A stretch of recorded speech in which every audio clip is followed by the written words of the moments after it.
It's a normal day at a power plant in Hong Kong when suddenly a mysterious person hacks into their system.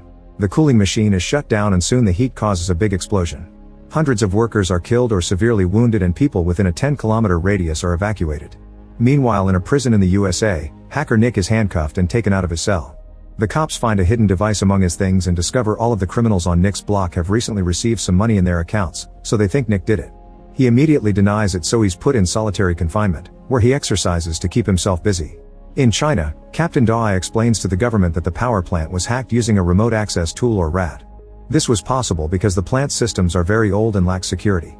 It's also revealed that the same model reactors in the USA were attacked at the same time. Dai thinks he can catch the hacker, but he needs access to the plant's computers to do the tracking. Sadly, the power plant is still incredibly hot and it's impossible to enter, so Dai will have to wait for cooldown.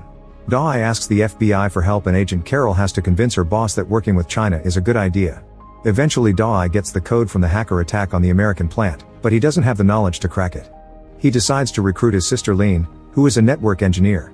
That night, the Mercantile Trade Exchange in Chicago is also targeted by the hacker and all the numbers start going up at an insane speed. The next day the FBI has a meeting to analyze the case and by looking at the code they conclude the RAT was written by two people. Dai isn't impressed by the report because it's incredibly basic and asks Carol to get Nick to help them. Nick has a long history of robbing banks with his hacking and Carol thinks it's an awful idea to trust him, so Dai has no choice but to share some secrets. Half of the RAT code was written by him as a gag while he was in college and the other half was written by Nick. It seems the hacker stole their code and modified it to do the attacks. If they want to catch this guy, they'll need the person who truly understands the code. An FBI agent visits Nick in prison, offering to get him out if he helps them with the case. However, Nick reads the document and notices he'll only be out for a couple of weeks, so he refuses to sign it. Instead, he offers a new deal. If he catches the hacker, his sentence ends. If he doesn't, then they can send him back to jail. The FBI is so desperate that they take his deal and Dai picks Nick up for a warm reunion. During their flight, Dai shows Nick the modified code and Carol scolds him, since part of the deal was that Nick could only get computer access under FBI supervision. Moments later, Nick is allowed to look at the terminals of the Mercantile Trade Exchange, which have the safest firewall. The only way to insert a virus would be in person, but only the boss has access to it with his thumbprint. Nick looks at the information in the system and discovers someone hid some code in the boss's USB drive. While thinking about potential suspects, the boss remembers a guy named Lozano who only worked there for a month and mysteriously disappeared.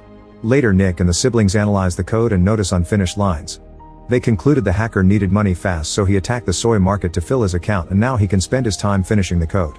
This means he's planning an even bigger attack. Meanwhile, the FBI finds Lozano on the security cameras and by looking at his tattoos, they discover he's a part of a gang and faked his identity to get the job.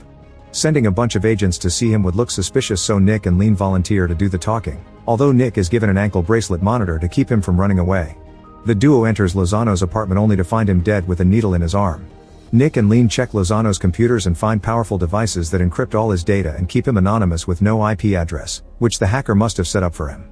There's a mysterious email asking for a meeting and Nick answers it to confirm time and place. The agent watching over Nick tries to report what happened, but he has no signal, so Nick takes his phone to fix it. He uses this chance to modify the app that keeps track of his ankle monitor. In the meantime, Carol and Dai ask the boss of the trade exchange market for access to all their client files. At first he refuses because it would break confidentiality, but he gives in when Carol threatens to tell the press that his market isn't safe anymore. Once they get all the files, Dai and Carol look at the list of sales until they find 3 large volume trades that were timed perfectly to take advantage of the hack. They're linked to bank accounts in Hong Kong. In the evening, Nick and Lai go to a restaurant to wait for the hacker, but he doesn't show up. Nick notices security cameras and sneaks into the back room to check the computer. It turns out the hacker has been watching them through the cameras all along. Checking the information in the camera software, Nick notices that the hacker has an IP in Ukraine and sends him a message, only to get insulted.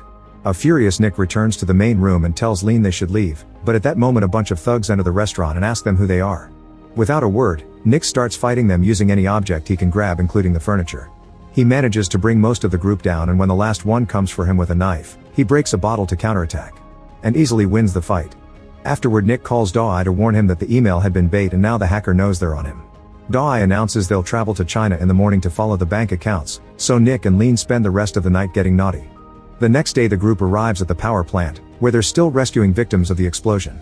The building is still hot, so they have to wait to access the computer. Next they meet with the local police, who have tracked down the owners of the bank accounts. They seem to be 3 average thugs connected to a criminal known as Kasser, so they must be the hacker's front. The cops have been following them and notice no suspicious activity, but Nick checks their daily routes at the same time and discovers an address in common. Dai and Nick go to that location and find a police van doing surveillance on a Lebanese trafficker. They check the van's security footage and discover that the account owners come to this place every morning but do nothing but text. With a phone in hand, Nick searches the area until he finds a special signal and discovers a hidden transmitter in the bushes. They immediately connect it to a computer and confirm that the 3 account owners just need to walk by to pick up the messages from the hacker, which they can delete later to leave no evidence. Sometime later the team notices that the money in the 3 accounts has been moved, which means the hacker has cashed out. When Dai rushes to inform Nick, he discovers he's been doing it with his sister.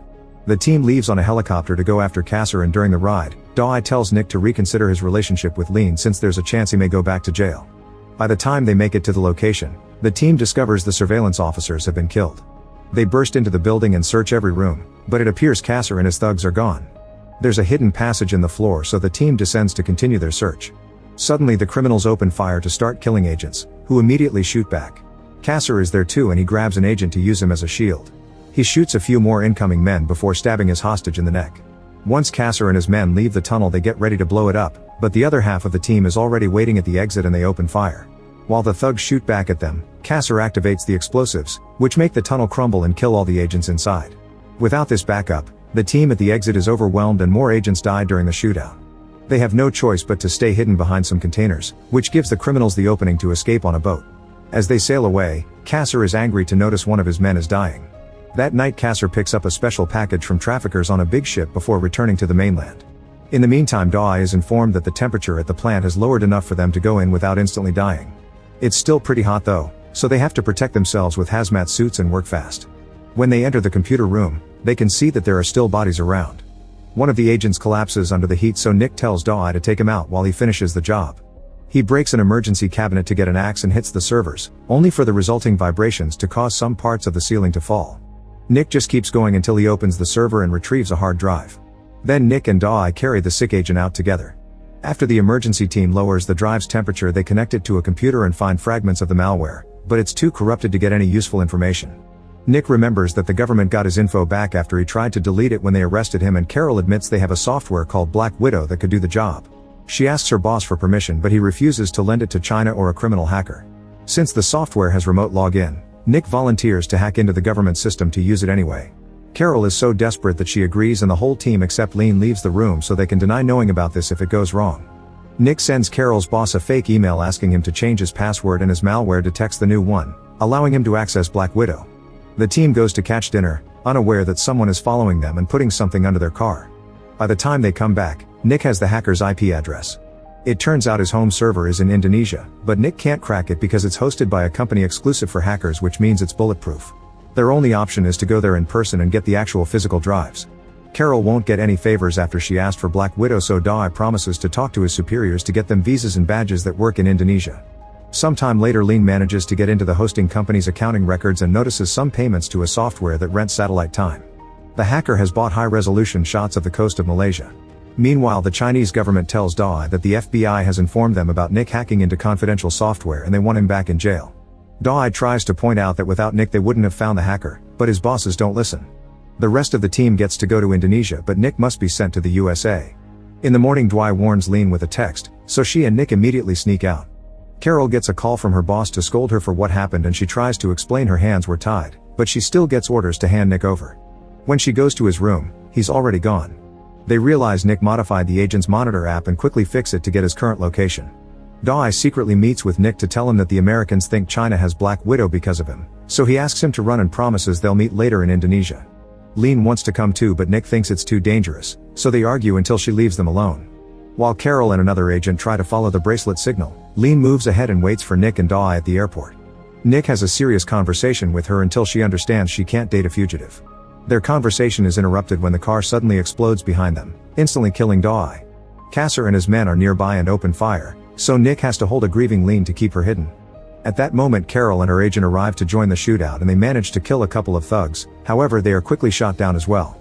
Nick and Lean use this distraction to run away and they hide inside the subway station, rushing into the train right before the enemy can catch them. Lean announces she wants revenge and Nick agrees to bring her along. Moments later Lean pays some crooks to get them fake passports and remove Nick's ankle monitor. Instead of Indonesia, they decide to go to Malaysia to search for what the hacker wants. The police are following the Monitor's app to find Nick, however it's already been thrown into the ocean.